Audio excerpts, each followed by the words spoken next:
अस्सलामुअलैकुम, my name is Maria Parveen and welcome to my YouTube channel. आज की इस वीडियो में हम CS 401 के ग्रैंड क्विज के MCQs को डिस्कस करने जा रहे हैं। तो यहाँ पे ऑलमोस्ट मेरे पास 27 MCQs हैं। 2-3 MCQs बीच में से स्किप हो गए थे।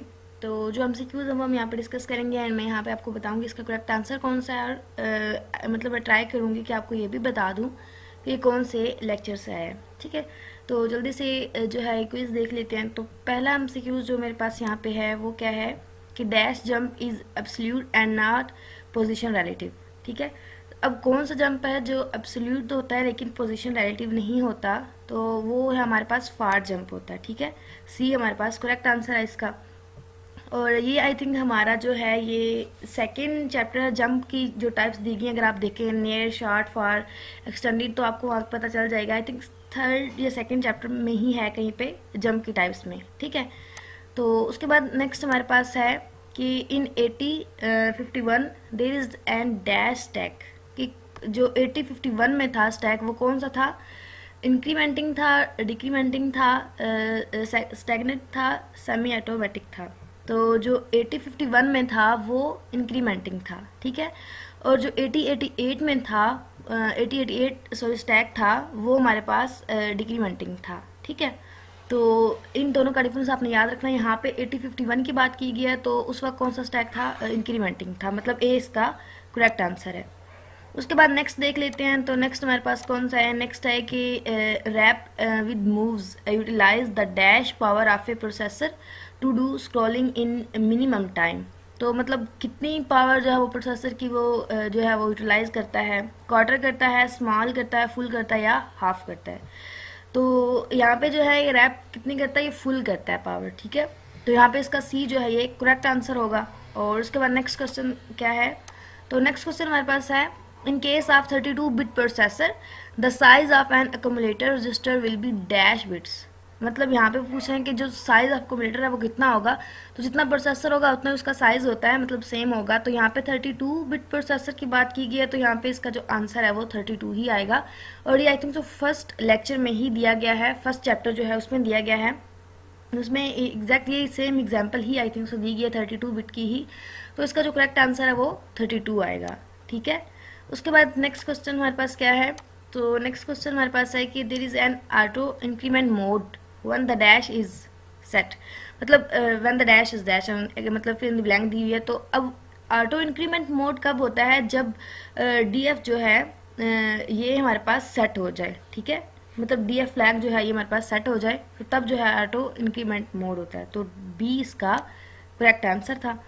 अब उसके बाद नेक्स्ट क्वेश्चन क्या था, नेक्स्ट क्वेश्चन हमारे पास था कि there are dash forms of moves instructions, कि मूव्स इंस्ट्रक्शंस की कितनी फॉर्म्स होती हैं। तो मूव इंस्ट्रक्शंस की 2 फॉर्म्स होती हैं, मतलब इसका ए जो है वो करेक्ट आंसर है। एंड कौन सी 2 फॉर्म्स होती हैं वो मैंने यहाँ पे मेंशन कर दिए हैं, ये MCQs में आ सकता है। लाइक यहाँ पे तो उन्होंने उसकी कितनी पूछा कि कितनी फॉर्म्स हैं, वो ये भी पूछ सकते हैं कि कौन कौन सी हैं। सो आपने याद रखना है moves B and moves W।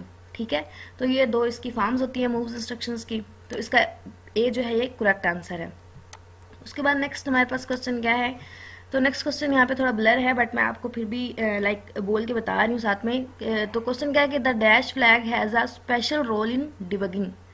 Debugging में कौन सा फ्लैग यूज होता है, तो अगर आपने फ्लैग्स की टाइप्स पढ़ी हो, आई थिंक सेकेंड चैप्टर में दिया गया है, तो उसमें क्या था कि ट्रैप जो फ्लैग था हमारे पास वो क्या करता था डिबगिंग के लिए, स्पेशल रोल उसका किस में था, डिबगिंग में। डिबगिंग के लिए ट्रैप फ्लैग को यूज किया जाता था। तो यहाँ पे इसका जो करेक्ट आंसर है वो क्या होगा, B होगा। ट्रैप फ्लैग जो है वो डिबगिंग के लिए यूज होता है। उसके बाद नेक्स्ट क्वेश्चन क्या है, तो नेक्स्ट क्वेश्चन हमारे पास है registers are storage cells. Registers जो है स्टोरेज सेल्स हैं इनसाइड द प्रोसेसर। ठीक है, ये इनसाइड द प्रोसेसर जो है इनको यूज किया जाता है टेम्परेरी अपना स्टोरेज सेल्स के तौर पर। तो रजिस्टर्स का ये फर्स्ट चैप्टर में ही रजिस्टर का जो दिया गया है टॉपिक उसमें दिया गया है, आप उसको वहां से रीड कर सकते हो। सो इसका करेक्ट आंसर B है। उसके बाद नेक्स्ट क्वेश्चन क्या है, तो नेक्स्ट क्वेश्चन हमारे पास है कि 8088 processor device interrupts into dash classes, कि कितनी क्लासेस उसकी होती हैं। तो यहाँ पे मैं लिख देती साथ में, लेकिन मेरे माइंड में नहीं रहा, लेकिन मैं आपको बता देती हूँ इसकी कितनी टाइप्स होती हैं। इसकी 2 टाइप्स होती हैं, और कौन कौन सी, सॉफ्टवेयर इंटरप्ट एंड हार्डवेयर। ठीक है, तो इसकी 2 क्लासेस होती हैं, आपने याद रखना है। इसका एक करेक्ट आंसर है और उसकी 2 टाइप्स होती है, 2 क्लासेस होती हैं, सॉफ्टवेयर एंड हार्डवेयर। और उसके बाद नेक्स्ट क्वेश्चन देख लेते हैं। तो नेक्स्ट क्वेश्चन कौन सा है? नेक्स्ट क्वेश्चन है कि MUL instruction performs an unsigned multiplication of the source operand and the carry accumulator base word at ESDI। तो यहाँ पे कौन सा होगा? यहाँ पे अक्यूमुलेटर आएगा, ठीक है। सोर्स ऑपरेंड की मल्टीप्लिकेशन के लिए जो है ये परफॉर्म करता है इंस्ट्रक्शन, जो है MUL इंस्ट्रक्शन यूज होती है और अक्यूमुलेटर के लिए, ठीक है। तो आपने याद रखना है यहाँ पे उन्होंने इसका मतलब सेकेंड ऑप्शन मिस किया हुआ है, लेकिन वहाँ पे मे भी आपके क्वेश्चन में इसको सोर्स ऑपरेंड को भी हाइड कर सकते हैं। सो आपको पता होना चाहिए कि जो MUL इंस्ट्रक्शन है वो किसके लिए यूज होती है, मतलब कौन कौन सी मल्टीप्लिकेशन में? सोर्स ऑपरेंड एंड अक्यूमुलेटर, ठीक है। Onside multiplication of the source operand and the accumulator, तो बी इसका करेक्ट आंसर है। उसके बाद नेक्स्ट क्वेश्चन देख लेते हैं। तो नेक्स्ट क्वेश्चन हमारे पास क्या था? नेक्स्ट क्वेश्चन था कि when the control is transferred to a subroutine, कि जब कंट्रोल को ट्रांसफर किया जाता है सब रूटीन पे तो क्या होता है? आर्गूमेंट्स या इंस्ट्रक्शंस के साथ क्या होता है? तो जो आर्गूमेंट्स होते हैं, जो डाटा होता है वो पुश किया जाता है किस पे? स्टैक पे, ठीक है। तो यहाँ पे मैंने इसको अंडरलाइन भी किया हुआ है पुश वर्ड को, कि मतलब पुश होता है डाटा। आपने याद रखना है कि जब कंट्रोल को ट्रांसफर किया गया सब रूटीन में तो जो आर्गूमेंट्स होंगे या जो डाटा होगा वो पुश किया जाएगा स्टैक पे। तो ए इसका करेक्ट आंसर है। उसके बाद नेक्स्ट क्वेश्चन क्या है? नेक्स्ट क्वेश्चन है कि इन फार जंप, अब वही जंप की टाइप आ गई है। फार जंप में क्या होता है? फार जंप में हमें 4 ऑप्शन दिए गए हैं। फर्स्ट है कि बोथ ऑफसेट एंड सेगमेंट दिए जाते हैं, no need to mention any segment और offset, only segment address is given या ओनली ऑफसेट इज गिवन। तो यहाँ पे ऑफसेट भी दिया जाता है एंड सेगमेंट भी दिया जाता है। सो इसका करेक्ट आंसर हमारे पास क्या है? ए है, ठीक है। तो आपने ये भी याद रखना है, ये जंप्स की जितनी भी टाइप्स हैं या फ्लैग्स की जितनी टाइप्स हैं वो सारी आप लोग प्रिपेयर कर लें तो ज़्यादा बेटर रहेगा, बिकॉज उनमें से काफ़ी MCQs आ रहे हैं, ठीक है। तो यहाँ पे इसका एक करेक्ट आंसर है। उसके बाद नेक्स्ट देख लेते हैं। तो नेक्स्ट हमारे पास क्या है? नेक्स्ट है कि multiplying 2 4-bit numbers result in an bit number, कितने नंबर आएंगे? अब 4-bit नंबर्स हैं और 2 है हमारे पास, मतलब मल्टीप्लाई 2 4-bit। अब ये 8 आएगा, मतलब 2 4 8, तो इसका डी करेक्ट आंसर है, ठीक है। उसके बाद नेक्स्ट हमारे पास है कि cell with refers to the total number of bits in a memory cell while the total number of cells is called. अब जो टोटल नंबर ऑफ सेल्स हैं उनको क्या कहते हैं? सेल विड्थ कहते हैं, ठीक है। तो इसका ए जो है वो करेक्ट आंसर है। और ये भी आई थिंक सो हमारा लेक्चर जो है सेकंड में आई थिंक सो दिया गया है, मुझे कंफर्म नहीं है, ये आप लोग कंफर्म कर लीजिएगा, लेकिन इसका करेक्ट आंसर जो है वो ए है। उसके बाद नेक्स्ट देख लेते हैं। नेक्स्ट क्या है? तो नेक्स्ट हमारे पास है कि which of the following instructions is used for non destructive and operator.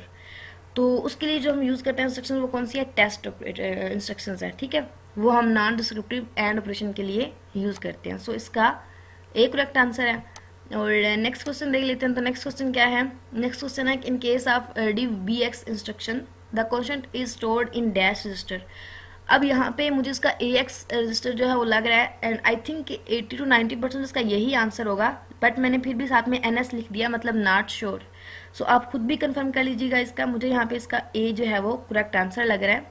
वो div bx इंस्ट्रक्शन जो है साथ में फिर AX ही आएगा। सो आप इसका कंफर्म जो है वो कर लीजिएगा।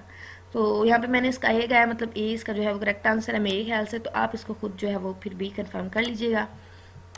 तो उसके बाद नेक्स्ट है कि in dash a zero is inserted from the right and every bit moves one position to its left with the most significant bit dropped into the carry flag। अब जीरो जो है वो इंसर्ट किया जा रहा है राइट साइड से और मूव किस साइड कर रहा है? लेफ्ट साइड पे कर रहा है। तो ये क्या आएगा? SAL एंड SHL आएगा, ठीक है।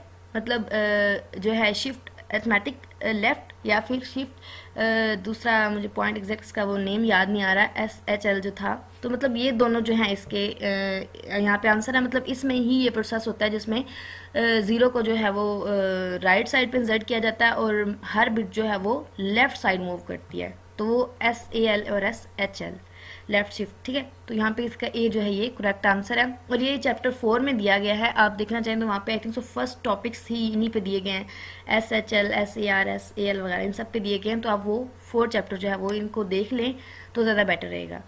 और उसके बाद नेक्स्ट हमारे पास क्या है? तो नेक्स्ट क्वेश्चन नंबर 21 है, वो है कि which of the following is an illegal instruction. कि इलीगल इंस्ट्रक्शन कौन सी है? तो अगर तो आपने थोड़ा बहुत भी किया है असेंबली लैंग्वेज प्रोग्राम्स को, तो आपको इजीली पता चल जाएगा इसका करेक्ट आंसर बी है। बिकॉज मूव BX10 हम कर सकते हैं, मूव AX65 भी हम कर सकते हैं, मूव AX BX भी हम कर सकते हैं, लेकिन move AX BX plus BP नहीं हम कर सकते। अगर यहाँ पे जस्ट इतना होता कि प्लस BP ना लिखा होता, जस्ट यहाँ पे ब्रैकेट में BX लिखा होता, तो हम इसको भी कंसिडर कर सकते थे, लेकिन अब यहाँ पे प्लस BP लिखा हुआ है, इसलिए हम इसको यहाँ पे इलीगल कहेंगे। यहाँ पे ये जो है ये इलीगल आता है। और अगर तो यहाँ पे ऐसा भी हो कि जैसे ब्रैकेट में यहाँ पे एक वैल्यू दी गई, एक और भी ब्रैकेट में वैल्यू दी जाए, तो भी वो इलीगल होगी। तो ये आपने याद रखना है। और ये शायद 3rd चैप्टर में दिया गया, अगर आप वहाँ से देख लें तो ज़्यादा बेटर रहेगा। वहाँ पे सारा इनके अबाउट जो डिटेल्स दी गई, कौन कौन से जो हैं वो इंस्ट्रक्शंस इलीगल होंगी। 2nd या 3rd चैप्टर में दिया गया, आप पढ़ लें तो बेटर है। तो यहाँ पे इसका जो करेक्ट आंसर है वो बी है। उसके बाद नेक्स्ट क्वेश्चन जो है, नेक्स्ट क्वेश्चन क्या है हमारे पास कि dash transverse the word at the top of the stack pointed to be SP to the destination operand and increment SP by 2। तो यहाँ पे इसका मुझे खुद कंफर्म नहीं है, बी या सी में से या तो POP है या फिर रैट है, ठीक है, RET।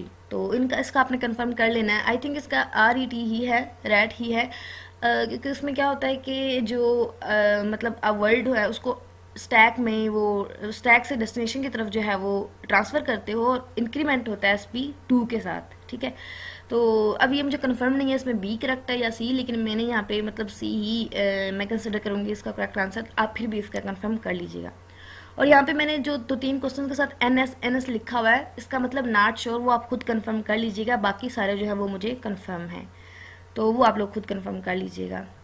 तो उसके बाद नेक्स्ट क्वेश्चन हमारे पास क्या है कि the routine which executes as a result of int instruction is called. क्या वो रूटीन जो एग्जीक्यूट होती है as a result of int instruction, मतलब इंट इंस्ट्रक्शन के तौर पर जो है वो एग्जीक्यूट होती है, उस रूटीन को क्या कहते हैं?